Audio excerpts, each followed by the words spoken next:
السلام علیکم ورحمۃ اللہ وبرکاتہ۔ دوستو، بزرگوں، بھائیوں، بیٹوں، ماؤں، بہنوں اور بیٹیوں، السلام علیکم ورحمۃ اللہ وبرکاتہ۔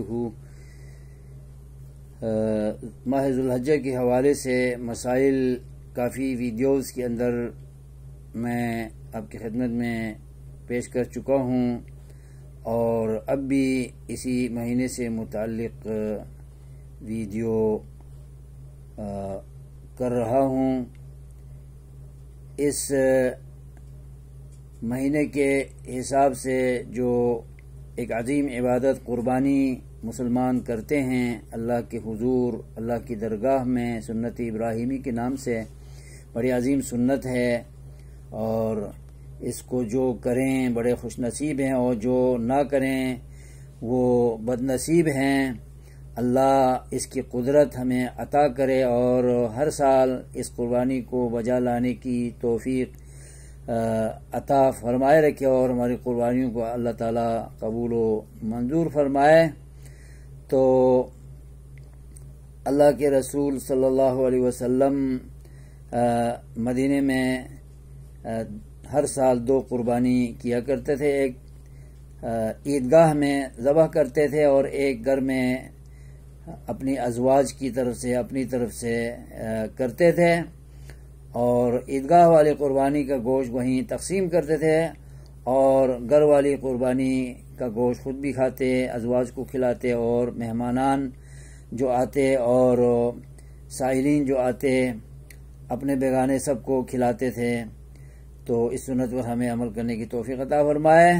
کہنا اس ویڈیو میں یہ ہے کہ نبی پاک صلی اللہ علیہ وسلم نے ہمیشہ مینڈے کی قربانی کی ہے، اور 2 مینڈے آپ ذبح کیا کرتے تھے، قربانی کیا کرتے تھے، اور امت کے لیے مینڈے کی قربانی، بکرے کی قربانی، بکری کی قربانی، دمبے کی قربانی، گائے کی قربانی، اونٹ کی قربانی، ان تمام جانوروں کی قربانی روا رکھی ہے، اور ضروری نہیں کہ نبی پاک نے جو مینڈے کی صورت میں قربانی دی ہے وہی دی جائے، اور اگر کوئی دیتا ہے تو اچھی بات ہے، بہت اچھی بات ہے۔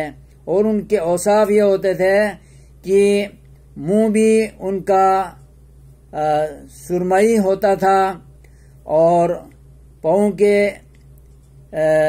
جو کھر والے مقام ہیں، یعنی آدھے آدھے پیر سرمئی کلر کے ہوتے تھے۔ تو ان اوصاف کے 2 مینڈے کرتے تھے، یا کالے رنگ کے ہوتے تھے، یہی منہ اور 4 پاؤں نیچے سے کالے ہوتے تھے۔ تو ان اوصاف کے 2 مینڈے آپ ذبح کیا کرتے تھے، اور تو ان اوصاف کے جانور مینڈے اگر کسی کو میسر ہوں تو نبی پاک کی قربانی سے مشابہت اور مماثلت رکھتے ہوئے زیادہ پسندیدہ اس قربانی کو سمجھا جاتا ہے، اور لوگ بھیڑ کی قربانی کے گوشت کو پسند نہیں کرتے، تو یہ نفرت بھی لوگوں میں نہیں ہونی چاہیے، کیونکہ اس میں زیادہ چربی ہوتی ہے اور گوشت کم نکلتا ہے۔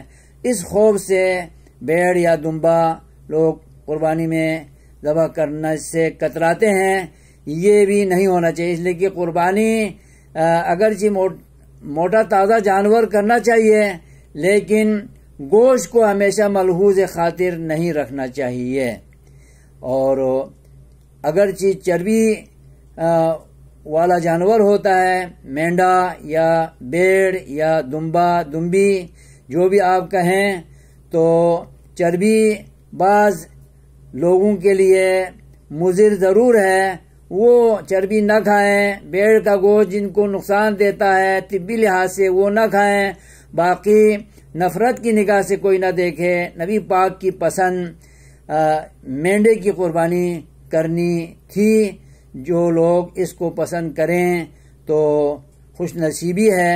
اللہ تبارک و تعالیٰ نے اس کے علاوہ اور جانوروں کی قربانی کو بھی امت کے لیے، لوگوں کے لیے، مسلمانوں کے لیے جائز کیا ہے۔ اسلام میں کوئی تنگی نہیں ہے، تکلیف نہیں ہے، اذیت نہیں ہے، حرج نہیں ہے، بڑا آسان دین ہے الحمدللہ۔